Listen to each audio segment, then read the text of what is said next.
नमस्कार। हजुरको यो नेपालगञ्ज खजुरा गाउँपालिकामा आज हाम्रा प्रमुख प्रशासकीय अधिकृत दिलबहादुर पौडेलज्यूसँग केही क्यान्सरको पीडितको सिफारिसको सम्बन्धमा केही कुराहरू गर्न चाहन्छु। उहाँसँग सिफारिस सम्बन्धमा मन्थली महिनामा कतिपटक उहाँले सिफारिस कतिजनालाई दिनुहुन्छ भन्ने सम्बन्धमा उहाँसँग केही कुराकानी गर्दैछौँ। नमस्कार सर। नमस्ते, धन्यवाद। म प्रमुख प्रशासकीय अधिकृत दिलबहादुर पौडेल। म यो स्थानीय यो जुन खजुरा गाउँपालिकामा अहिले हाल आएर दिनानुदिन यो वृद्धि हुँदै गएको रोग क्यान्सर अत्याधिक मात्रामा वृद्धि भइरहेको छ र दैनिक एउटा अथवा महिनामा करिब 20 जना जतिले क्यान्सरको निःशुल्क सुविधाको लागि सिफारिस लिएर जानुहुन्छ।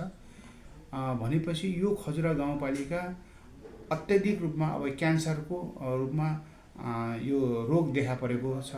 यो रोग देखा पर्ने एउटा विशेष कारण हाल आएको खाद्य सामग्री तरकारीमा विषादी सेवनको कारणले अथवा नखानुपर्ने चिजहरू खाइदिँदा यो रोगले अत्याधिक रूपमा यो सताएको अथवा यो आफ्नो केयर नगरेको र रोगले एकदम जगडिरहेको यही दौरानमा यही उसमा गतिमा रोग वृद्धि भएमा आगामी दिनमा धेरै अझै रोगहरू यो उसले लिने हुन्छ। जस्तै अहिले क्यान्सरको रोगको जुन यो सिफारिस हुँदैछ नि, खास कतिसम्मको लागि सिफारिस गर्दै गाउँपालिकाले कतिसम्मको सिफारिस गर्नु? यो गाउँपालिकाले अब नेपाल सरकारबाट प्राप्त हुने रु 1 लाखको सुविधा को लागि एउटा सिफारिस गर्छ। हजुर। र लुम्बिनी प्रदेशले पनि 1 लाखको सुविधा प्राप्त गरिसकेका त्यस्ता पीडितहरूलाई रु 2 लाखसम्म थप उपचारको लागि सिफारिस लिन आउनुहुन्छ।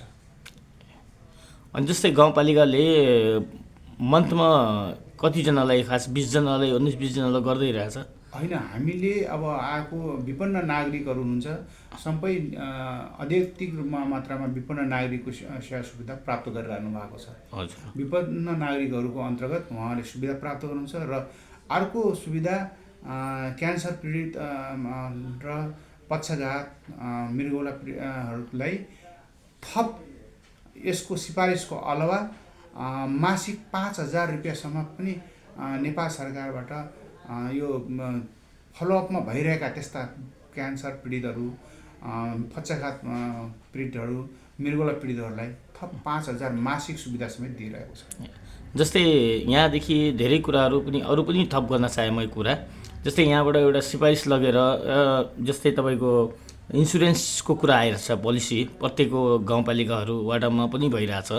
अनि त्यो इन्सुरेन्सको माध्यममा अब यहाँदेखि भेरी हस्पिटल गएको खण्डमा अहिलेसम्म मैले हेर्दाखेरि त्यहाँ लाइन बाई लाइन लागेको हुन्छ, तर सेवाग्राहीहरूलाई त्यहाँ सुविधा पाइरहेका छैनन् भन्ने कारण के खास?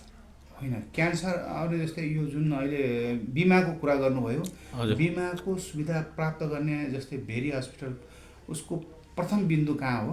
प्रथम बिन्दुबाट आफ्नो सेवा प्रारम्भ गरेको हुनुपर्छ। हजुर।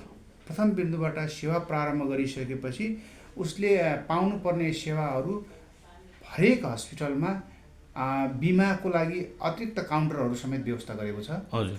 त्यसमा कुनै पनि लगभग त्यो बिमा पारिवारिक बिमा 1 लाखसम्मको पारिवारिक बिमा उहाँहरूले प्राप्त गर्नुहुन्छ। 3500 रुपियाँ वार्षिक 3500 रुपियाँ तिरेर 5 जनाको बिमाहरू गर्नुभएको हुन्छ। त्यसमा छुट्टै काउन्टरको व्यवस्था हुन्छ, त्यसरी लाइन लाग्नुपर्ने व्यवस्था त्यति छैन। हस् सर, धन्यवाद। म ayatnews.com का प्रबन्धक र सञ्चालक मोहम्मद मोहसिन हलवाई समीरको नामबाट अलिकति नाम बल्दो गइरहेछ, त्यसको कारणले हजुरलाई मैले 2 शब्द भन्नको लागि हजुरले धेरै राम्रो कुराहरू पनि हामीलाई सन्देश दिनुभएको छ र आफ्नो जनताको लागि र हाम्रो यहाँका स्थानीयलाई हजुरले केही सन्देश दिन चाहनुहुन्छ क्यान्सरको लागि? होइन, मैले त अब अरू क्यान्सर पीडितहरूलाई यो क्यान्सरलाई अब सकभर खानपानमा विचार गर्नु पर्यो र आयातित तरकारीहरू खानु भएन। घरमै विषादी मुक्त भएको तरकारी उत्पादन गरेर सेवन गर्ने लागि सल्लाह दिन्छु। हस् त, धन्यवाद। नमस्ते।